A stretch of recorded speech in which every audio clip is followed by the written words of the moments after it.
They woke to warmth when there should have been none. A widow and her 3 children, huddled together for heat in a cottage where the fire had died hours before, where the last of the firewood had burned away to ash, where the cold of midwinter should have pressed through every crack and crevice. But instead, warmth. Gentle, steady, impossible warmth. And when the mother rose in the darkness to investigate, she found something that would change her understanding of the world forever. The hearth was burning. Flames danced across logs that had not been there when they went to sleep. A fire burned bright and safe in a hearth that had been cold and empty, lit by no human hand, kindled by no flint or spark. This is the legend of the hearth that lit itself, one of the most beloved Christmas tales from medieval Europe. It speaks of a night when a family with nothing received everything they needed. A night when kindness was remembered and rewarded. A night when the warmth of a fire became proof that mercy exists, that generosity is witnessed, and that even in the darkest winters, even in the coldest homes, blessing can arrive as quietly and completely as light filling an empty room. In the medieval world, fire was life itself. Not metaphorically, but literally. A family without fire in winter was a family in mortal danger. The hearth was not merely a convenience or comfort, it was survival. It was warmth against cold that could kill. It was light against darkness that stretched for 14, 15, 16 hours each night. It was the means of cooking food, of drying wet clothes, of melting snow for water, of keeping illness at bay. A house with a burning hearth was a living house. A house with a cold hearth was dying or already dead. To understand this story, you must understand what it meant to run out of firewood in December. It meant desperation. It meant calculating how many more hours your children could survive without warmth. It meant the creeping knowledge that you had failed in the most basic duty of a parent, to keep your family from freezing. Firewood was not simply gathered from forests at will. In many places, forests were controlled by lords who charged for the right to collect fallen branches. Wood had to be cut, dried, and stored months in advance. A family that reached midwinter with no wood left had likely suffered some catastrophe. An illness that prevented gathering, a theft, a fire that had consumed stored supplies, bad fortune compounded by worse. And yet the hearth, that cold stone altar at the center of every medieval home, was also a place of hope. It was where families gathered, where stories were told, where prayers were said, where the day began and ended. Medieval people spoke of the hearth as the heart of the home, and they meant it with full sincerity. When the hearth was warm, all was well. When it grew cold, the entire household faltered. To have your hearth relit when you thought all hope was lost, to have fire return when you had resigned yourself to freezing, this was not a small miracle. It was the miracle, the one that mattered most. Christmas, in the medieval understanding, was a night when the veil between ordinary and extraordinary grew thin. Not in a frightening way, but in a gentle one. It was believed that on Christmas Eve, animals could speak, that bees hummed hymns in their hives, that water in wells turned briefly to wine, that trees bloomed out of season. These were not grand, showy miracles meant to inspire awe and fear. They were quiet blessings, small signs that on this one night of all nights, the world remembered mercy, that creation itself paused to celebrate, that kindness, for those who had lived kindly, might be returned in ways that defied ordinary explanation. The story we are about to explore belongs to this tradition. It is the tale of a family who had shared what little they had, who had lived with open hands despite their poverty, and who found on Christmas Eve that their generosity had not been forgotten, that the hearth they could no longer light would light itself. That warmth would come not from their own effort, but as gift, as blessing, as reminder that no act of kindness, however small, goes unseen. So draw close. Feel the cold of that long ago December night, and then feel the warmth that came without explanation, the fire that burned without fuel, the blessing that arrived exactly when it was most needed. Before we continue with Margaret's story, I'm curious, where are you watching from tonight? Are you somewhere warm and safe? Take a moment and leave your country or state in the comments. And if you've ever experienced a moment when help arrived exactly when you needed it most, when warmth returned to your life in an unexpected way, I'd love to hear about it.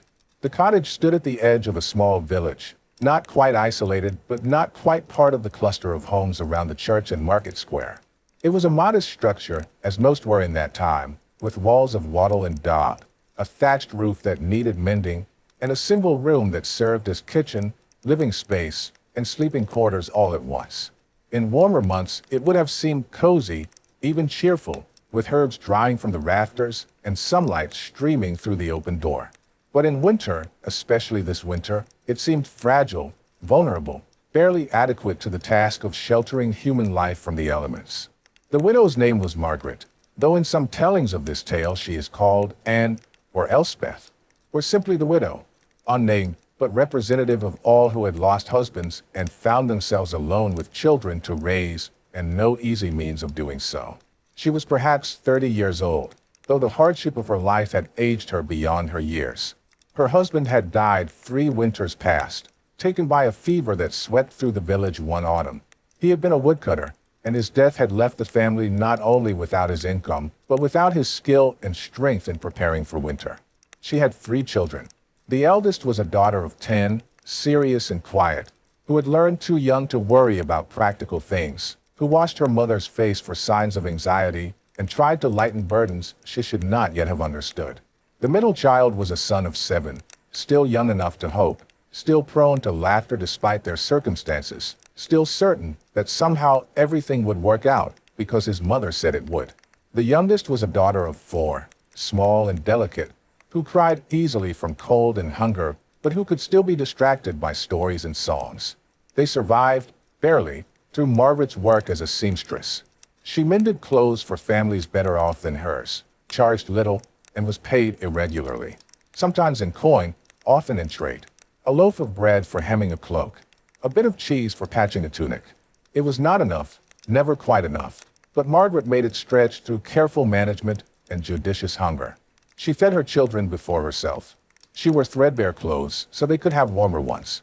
She smiled when she wanted to weep, and she told them stories of better days to come when she was not at all certain such days would arrive. The previous summer had been difficult. A wet spring had led to poor crops, which meant less work for everyone, which meant people had even less to spare for a widow who mended their clothes. Margaret had managed to put aside some food, some small store of dried peas and salted fish and hard bread, but not nearly as much as a family needed to survive winter. And the firewood, that essential resource, had proven impossible to stockpile adequately. She had tried. Oh, how she had tried. She had spent every spare moment gathering fallen branches from the common woods. She had accepted gifts of wood from neighbors when they could spare it. She had even, in a moment of desperation, asked the Lord's steward for permission to collect from the manor's forest and had been refused. By the time November arrived, she had perhaps half the wood she needed. By early December, she was rationing carefully, building small fires that barely warmed the cottage, letting them die overnight to conserve fuel. And then, a week before Christmas, the weather had turned truly brutal. A storm had swept down from the north, bringing snow so heavy it buried paths and made gathering wood impossible even if there had been wood to gather. The temperature had plummeted. The wind had found every gap in the cottage walls and exploited it mercilessly. Margaret had burned through her remaining firewood faster than she had planned, unable to watch her children shiver through the nights, unable to deny them the comfort of warmth when she still had the means to provide it. On Christmas Eve morning, she had woken to find only 3 small logs remaining. 3 logs for a family of 4 in the depths of winter. She had spent the day trying to find more. She had gone door to door, asking if anyone had wood to spare, offering to work in exchange, to sew, to clean, to do anything. But it was Christmas Eve. Everyone was focused on their own preparations, their own needs. Some genuinely had no wood to spare. Others had it, but could not bring themselves to part with it. A few offered kind words, but nothing more. By evening, Margaret had returned to the cottage empty-handed, her feet numb from walking through snow, her hands red and raw from cold, her heart heavy with a weight that felt almost unbearable. Her children watched her enter, saw her expression, and understood without being told that there would be no more firewood. That what they had was all they would have. The eldest daughter, whose name was Bess, rose and helped her mother remove her wet cloak. The boy, called Tom, added one of the 3 remaining logs to the fire that had been kept barely alive all day. The youngest, little Meg, climbed into her mother's lap and pressed her cold face against her mother's neck. They sat together in silence for a time, watching the flames, thinking thoughts they did not share. Finally, Margaret spoke. Her voice was steady, though it cost her effort to keep it so. She told her children that they would burn the remaining 2 logs tonight, that they would stay warm for Christmas Eve, that they would have what they had and be grateful for it. Tomorrow they would find a way forward. Tomorrow there would be solutions. But tonight, this holy night, they would be together and warm, and they would remember to count their blessings. The children nodded, accepting this with the resilience of those who had learned to accept much. Bess prepared their meager supper, a thin soup made from the last of their dried peas and a bit of salted fish. They ate slowly, making it last, savoring the warmth of the liquid if not its substance. Tom told a joke he had heard in the village, something silly about a pig and a priest, and even Margaret laughed despite her worries. Little Meg sang a song she had learned at church, her voice thin and sweet and remarkably pure. Outside, night was falling fast. The shortest day of the year had passed just days before, and darkness came early and stayed late. Snow continued to fall, soft and relentless, muffling all sound, transforming the world into something silent and still. Other cottages in the village glowed with firelight and rang with the sounds of Christmas Eve preparations. Families gathered for feasts, modest by our standards, but lavish by theirs. Candles were lit, psalms were sung, stories were told of the Christ child born in a stable, of shepherds and angels, of light coming into darkness. In Margaret's cottage, the warmth was fading. 1 log remained. Tom added it to the hearth with careful reverence, as if it were something precious, which in truth it was. The fire flared briefly, then settled into a steady burn that everyone knew would not last the night. The family sat close, absorbing what heat they could, putting off the moment when they would have to retreat to their bed and hope that their shared body warmth and threadbare blankets would be enough to survive until morning. Margaret thought about the previous Christmas. Her husband had still been alive then. The cottage had been warm. There had been enough to eat. She had felt safe, secure, confident that her family was provided for. How quickly everything could change. How precarious survival was. How thin the margin between sufficiency and disaster. She thought about the year ahead, about how they would make it through the rest of winter, about whether she was strong enough to keep her children alive. But then she pushed these thoughts away. Not tonight. Tonight was Christmas Eve. Tonight was meant for gratitude, not despair. She looked at her children, their faces illuminated by the dying fire, and felt a surge of fierce love. They were alive. They were together. They had each other. That was not nothing. That was everything. She led them in prayer, their voices rising together in the cold cottage, thanking God for what they had, asking for strength to face what lay ahead, offering their troubles in the hands they hoped were larger and more capable than their own. Then she told them a story, an old one, about a poor family who had shared their last loaf of bread with a stranger and found their cupboard miraculously refilled. The children listened, wanting to believe, wanting to hope, even as the fire burned lower and the cold began to creep back into the cottage. When the story ended, Margaret rose and banked what remained of the fire, spreading the embers to make them last as long as possible. There would be no heat by midnight, but perhaps they could steal a few more hours of relative warmth. She gathered her children and led them to the bed, a simple frame with a strong mattress and whatever blankets and furs the family possessed. They lay down together, the children in the middle, Margaret on the outside where the cold would reach her first, arranging the covers over them with the practiced efficiency of someone who had done this many times. The cottage grew dark as the last embers faded. The cold pressed in, patient and relentless. Margaret lay awake long after her children had drifted into uneasy sleep, listening to their breathing, feeling the small warmth of their bodies against hers, praying wordlessly for morning to come quickly, for the sun to provide at least a little heat, for some solution to present itself in daylight. She thought of families in other cottages, warm and fed and safe, and felt no envy, only a deep, aching loneliness. She thought of her husband, wished he were here, wished for his strength and his smile and his absolute certainty that everything would always be all right. Eventually, exhausted by worry and cold and the simple accumulated weariness of surviving day after impossible day, Margaret slept. She did not know what time it was when warmth woke her. Not sudden heat, not a dramatic change, but a gradual awareness that she was no longer cold, that the air against her face had softened, that her breath no longer formed clouds, that something fundamental had shifted in the cottage. At first she thought she was dreaming, or that she had died and was experiencing whatever came after, which she hoped would be warmer than what came before. But no, she could feel the mattress beneath her, could hear her children breathing beside her, could sense the weight and texture of reality that dreams never quite capture. She was awake, and she was warm. Margaret opened her eyes. The cottage was not entirely dark. There was light, soft and golden, coming from the direction of the hearth. She lay still for a moment, confused, trying to make sense of what she was seeing. Had one of the children risen and somehow found wood to burn? But no, they were all here beside her, deeply asleep, their faces peaceful in a way they had not been when they first lay down. She carefully extricated herself from the bed, moving slowly so as not to wake the children. Her feet touched the floor and found it warm. Not heated as if by summer sun, but distinctly, noticeably warm. No longer the bone-aching cold of stone in winter.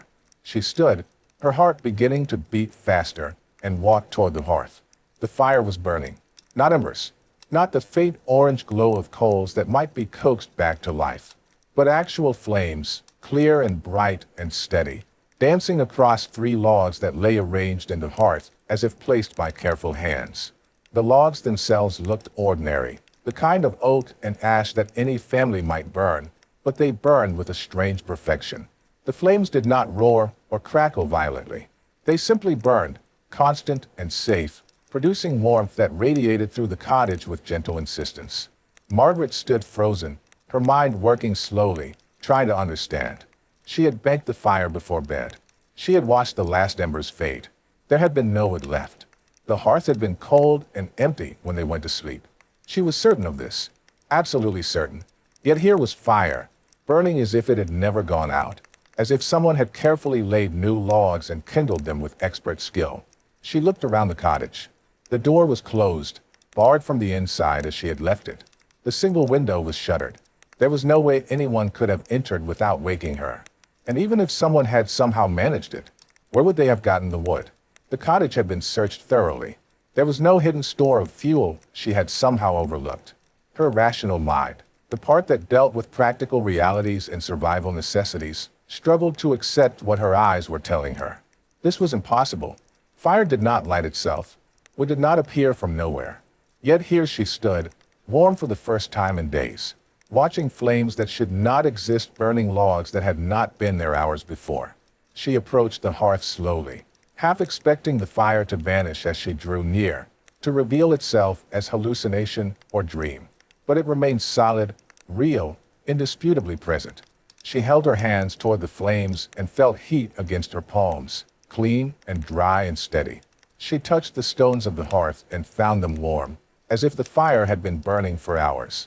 Margaret sank to her knees before the hearth, not in fear, though there was certainly strangeness here that defied understanding, but in something else. Wonder, perhaps, or gratitude so overwhelming it felt like a physical weight, or simply the release of tension held so long and so tightly that its absence was almost painful.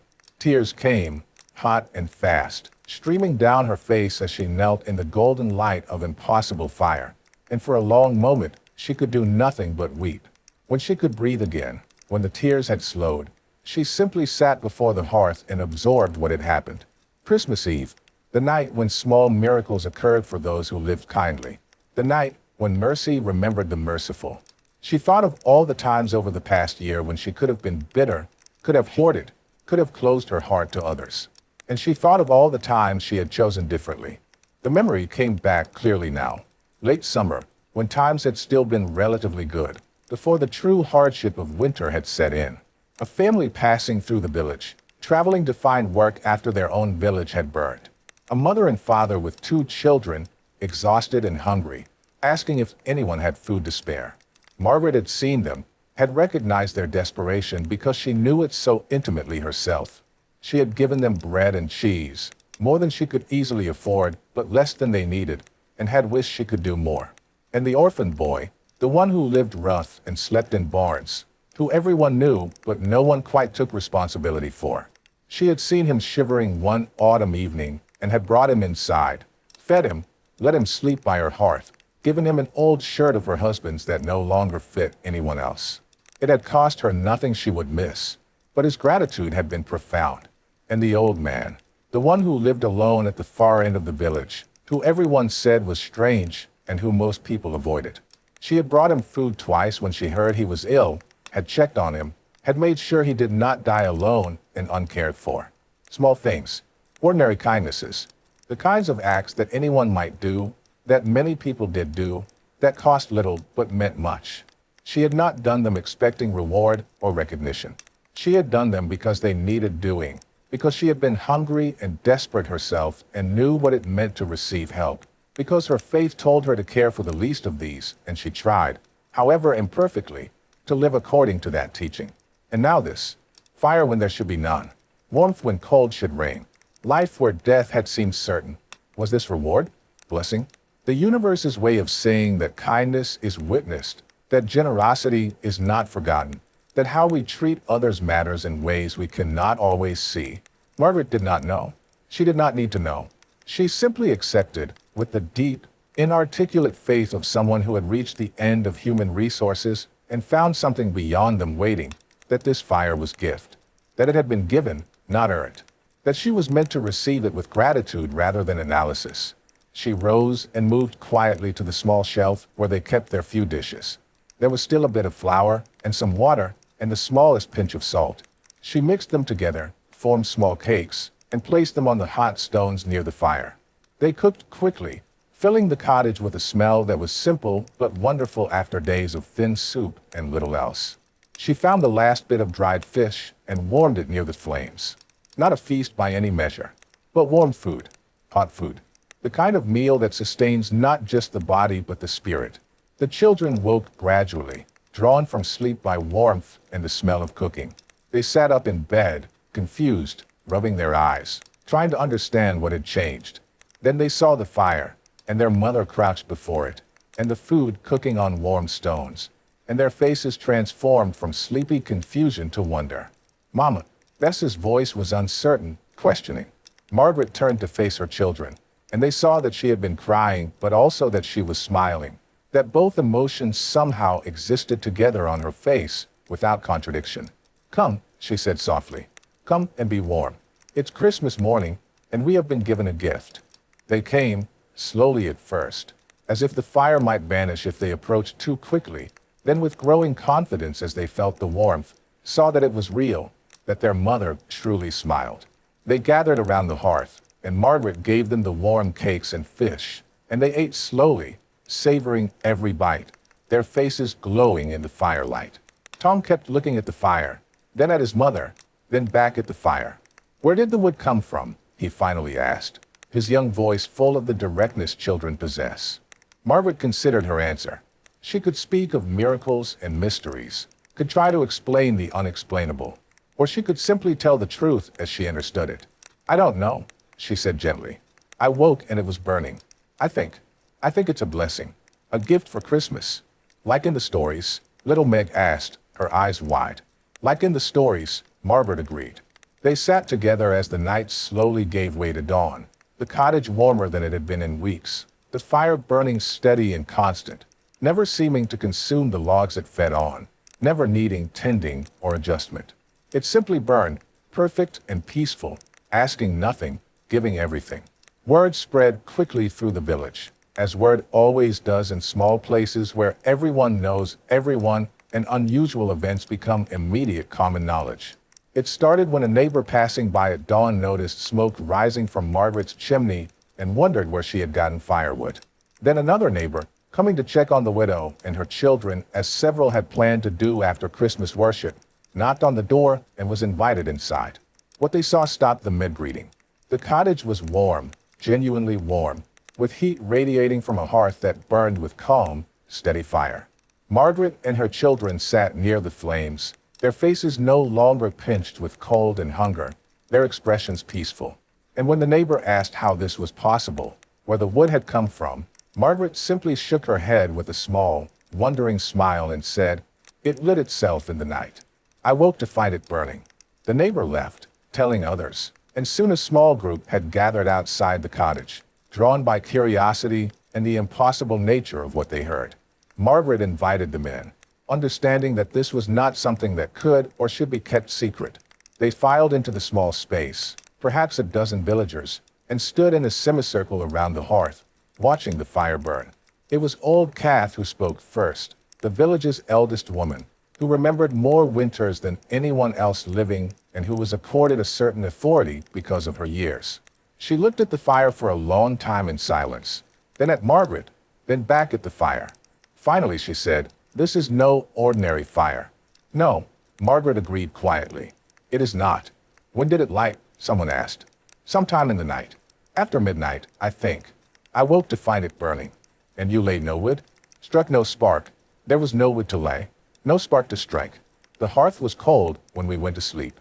The villagers looked at each other, processing this, trying to make sense of it within their understanding of the world. Some faces showed skepticism, others showed wonder. A few showed fear, though not of the fire itself, but of what it might mean, of how their ordinary world had suddenly revealed itself to contain extraordinary possibilities. It was the baker's wife who made the connection first. "Margaret," she said slowly, "do you remember the traveling family last summer? The ones whose village had burned?" Margaret nodded. "I gave them bread and cheese. Not much, but what I could spare. And I remember seeing you bring food to old Thomas when he was sick," added another woman. "And you took in that orphan boy for a night," said the blacksmith. The connections were being made, the pattern emerging. Margaret, who had so little, had shared what she had opened her door to strangers and outcasts, had lived with what others were now calling generosity, but what she had simply thought of as doing what needed to be done. Old Kath stepped forward and placed her hand on Margaret's shoulder. "Blessing finds the kind," she said, her voice carrying the weight of certainty. "The hearth lights itself for those who have warmed others." Was it true? Was there divine mathematics at work, measuring acts of kindness and repaying them in kind? Or was the fire's appearance simply coincidence, a strange natural phenomenon that happened to occur on Christmas Eve in the home of a woman who had shared what little she had? The medieval mind did not separate these possibilities as sharply as we might. Coincidence could be providence. Natural events could be divine instruments. Miracle and ordinary occurrence could exist in the same space without contradiction. What mattered to the villagers gathered in that cottage was not theological precision, but practical response. A family who had been freezing now had warmth. A woman who had given when she could barely afford to give now received when she desperately needed to receive. Whether by God's direct intervention, by the mysterious workings of the universe, or by forces beyond human understanding, justice had been done. Kindness had been answered with kindness. The villagers did not leave empty-handed. Within an hour, they had returned to their own homes and come back with offerings. Wood, carried from their own stores. Food, taken from their own tables. A warm blanket. A pair of children's shoes. A jar of preserved fruit. Not enough to transform Margaret's circumstances permanently, but enough to see her through the rest of winter. Enough to ensure that when the miraculous fire eventually burned itself out, as all fires must, there would be ordinary fire to replace it. This too was part of the miracle, though it went unremarked at the time. The fire in the hearth had not just warmed one family. It had kindled something in the hearts of their neighbors, reminded them of obligations to each other, prompted them to do what they might have done anyway, but with greater urgency and generosity. One small miracle multiplying outward, touching more lives than just those in the cottage where it occurred. This part of the story always moves me, how one miracle sparked generosity in an entire community. Have you ever witnessed or been part of something like this? A moment when one person's blessing inspired others to give? Share your story in the comments below. These stories matter. They remind us we're not alone. To understand why this story mattered so deeply to the people who told it, we must understand what the hearth represented in medieval life. It was far more than a practical necessity, though it was certainly that. The hearth was sacred space, the spiritual and literal center of every home. The word itself shares roots with heart, and this linguistic connection was not accidental. The hearth was where life happened, where families gathered, where the work of survival was carried out. In a world without central heating, without electric lights, without any of the technologies that make modern homes comfortable regardless of season, The hearth was the difference between life and death. A family that could keep their hearth burning through winter would likely survive. A family whose hearth went cold faced serious risk. Children could die of exposure in their own homes. The elderly succumbed quickly to sustained cold. Even healthy adults weakened when forced to endure temperatures that modern people would find intolerable. But the hearth was more than survival tool. It was social center, gathering place, the location where bonds were formed and maintained. Medieval families spent their evenings around the hearth because that was where the light and warmth were. And in spending those hours together, they built the relationships that sustained communities. Stories were told there. Skills were taught. Conflicts were resolved. Children learned what it meant to be part of a family by sitting beside the hearth and watching their parents, listening to their voices, absorbing the rhythms of domestic life. The hearth was also spiritual center. Prayers were said there morning and evening. The fire itself was sometimes blessed, especially on holy days, treated as something worthy of respect and gratitude. There were traditions around how fires should be banked at night and rekindled in the morning, rituals that acknowledged the fire's importance and the anxiety around its potential extinction. To let your hearth go completely cold, to allow the fire to die out entirely, was seen as failure, as loss of something essential. In this context, the miracle of the self-lighting hearth becomes more than simply convenient. It becomes profound. It says that the heart of the home, the sacred center, will not be allowed to die. That protection extends to the hearth itself, ensuring its continuation even when human effort has failed. That mercy can reach into the most private, domestic spaces and restore what has been lost. The detail that the fire burned without seeming to consume the logs is particularly significant. It echoes older miracle stories, particularly the burning bush of Moses, which burned but was not consumed. Fire that gives warmth and light without destruction, without cost, without the gradual depletion of resources that normally accompanies any flame. This is fire as pure blessing, as gift that asks nothing in return, as grace made visible and tangible. Medieval Christianity taught that God cared about every aspect of human life, not just the grand spiritual matters, but the small, daily struggles. That prayers for daily bread were as valid as prayers for salvation. That physical suffering mattered. That cold and hunger were worthy of divine attention. The story of the self-lighting hearth embodies this theology perfectly. It suggests that the God who hung stars also cares whether children are warm at night. That mercy extends to frozen fingers and empty hearts.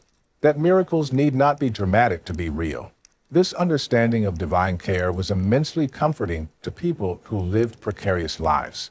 They faced dangers and hardships we can barely imagine, and the belief that they were not facing them alone, that unseen help might arrive in moments of desperate need, made those hardships bearable.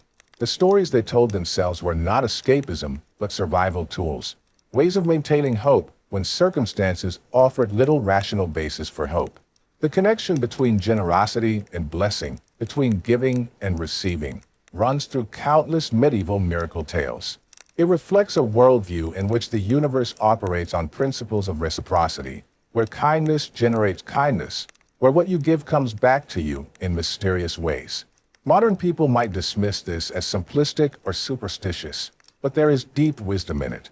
Communities where people share, where those who have abundance help those in need, are more resilient, more capable of weathering hardships. The miracle stories encoded this social wisdom in narrative form, teaching generosity through examples that captured imagination and heart. The story also speaks to the particular vulnerability of widows in medieval society. A woman who had lost her husband lost her primary provider and protector. She often lost social standing, economic security, and the respect automatically granted to married women. Medieval law and custom did provide some protections for widows, but these were often inadequate. A widow with children faced enormous challenges in simply keeping her family fed and housed. That such a woman should be the recipient of miraculous aid was not random. It reflected the biblical command to care for widows and orphans, the understanding that these were the most vulnerable members of society and therefore most deserving of divine protection. What's perhaps most beautiful about this story is its gentleness. There are no dramatic confrontations, no villains punished, no grand displays of power. Just a quiet miracle for a quiet family, noticed by a small community, prompting small acts of neighborly care. The scale is intimate, domestic, thoroughly human. This is not the parting of seas or the raising of the dead. This is fire in a cold hearth, warmth in a freezing cottage, one family surviving one night when survival seemed impossible. And yet within this small scale lies universal truth. Every person who has ever been cold and desperate can connect with this story. Every parent who has worried about providing for children understands Margaret's fear and relief. Every act of sharing, however small, carries the potential to ripple outward in ways we cannot predict or control. Kindness matters. Generosity is witnessed. And yet within this small scale lies universal truth. Every person who has ever been cold and desperate can connect with this story. Every parent who has worried about providing for children understands Margaret's fear and relief. Every act of sharing, however small, carries the potential to ripple outward in ways we cannot predict or control. Kindness matters. Generosity is witnessed. And yet within this small scale lies universal truth. I want to pause here for a moment. If this story is resonating with you, if it's bringing you comfort or stirring something in your heart, please consider sharing it with someone who might need to hear it. Sometimes the warmth we pass alone is more valuable than we realize. And if you're enjoying these fireside tales, subscribe so you don't miss the next story we gather to share. Every person who has ever been cold and desperate can connect with this story. Every parent who is worried about providing for children understands Margaret's fear and relief.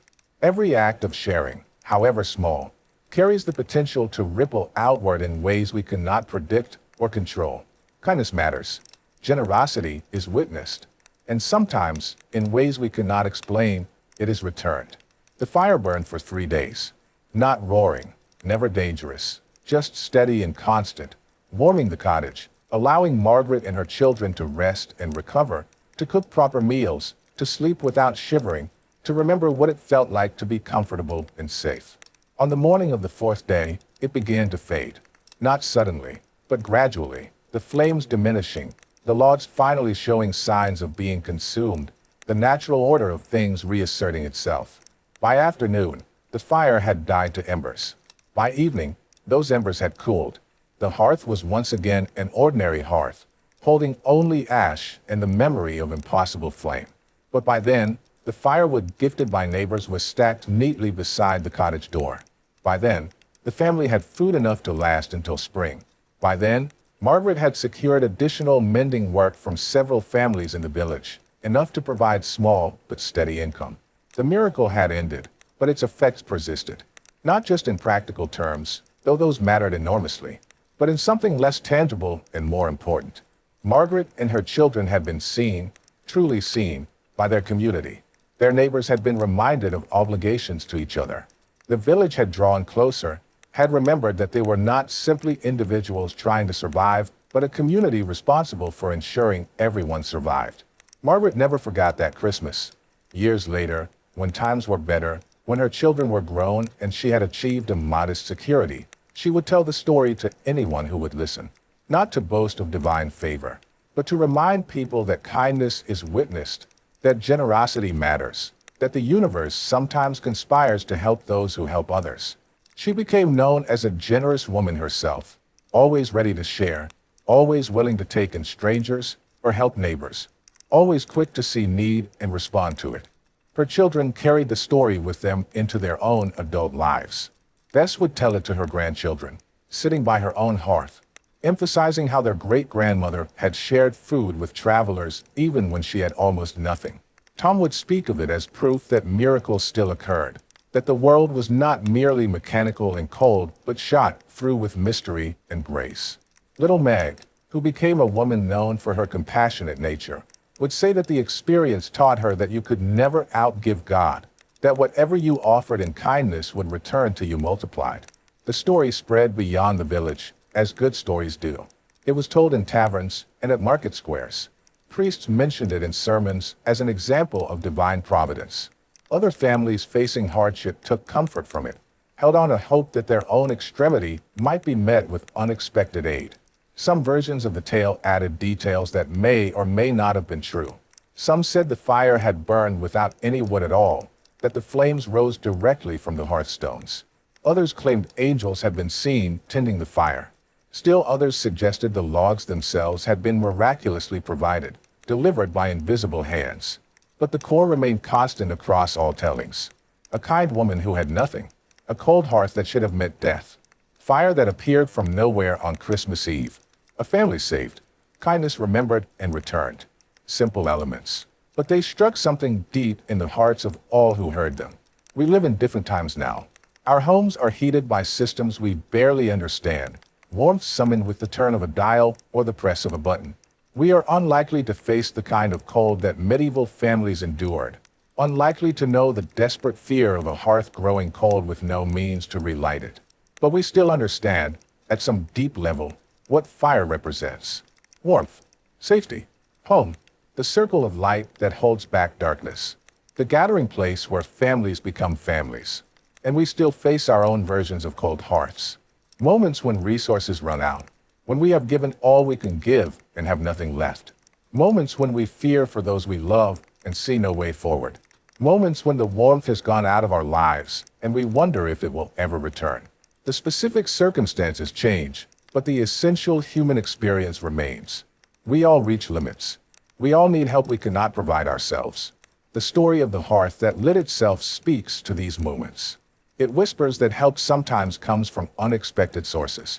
That kindness is not forgotten. That the universe, or God, or whatever force you believe governs existence, sometimes intervenes in our small lives in small ways that nonetheless change everything.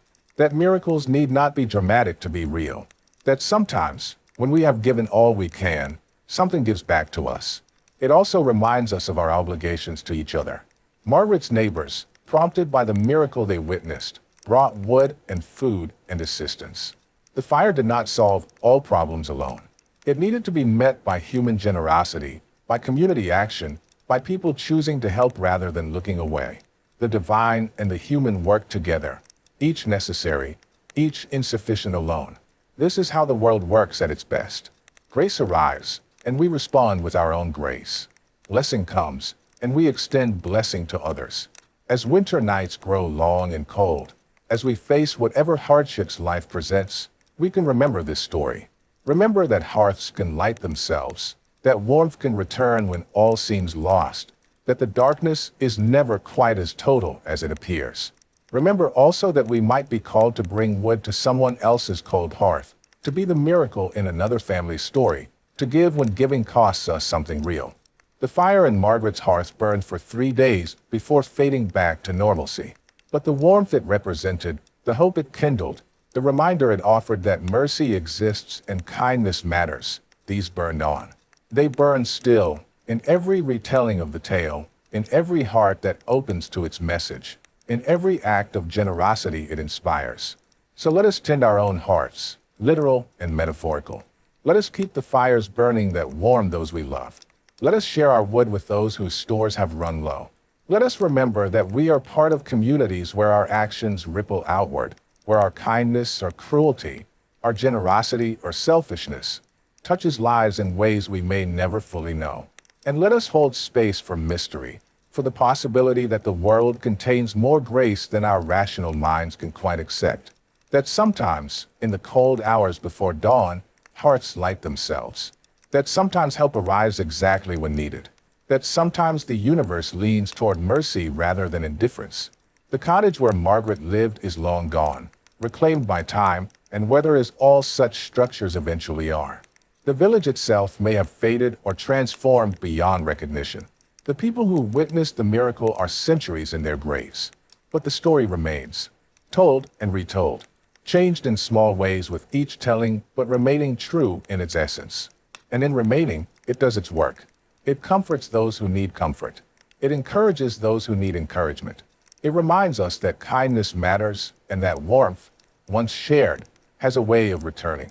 On cold winter nights, when the fire burns low and darkness presses close, we can imagine that cottage, that family, that impossible flame. We can feel the warmth that should not have been there warming us across the centuries. We can remember that we are part of a long tradition of people helping people, of communities caring for their vulnerable, of grace working through ordinary lives in extraordinary ways. The hearth is the heart of the home. Keep it burning, share its warmth, and trust that when your own fire fails, when you have nothing left to give and everything still to face, warmth will come. Perhaps from neighbors, perhaps from strangers, perhaps from sources you cannot name or explain.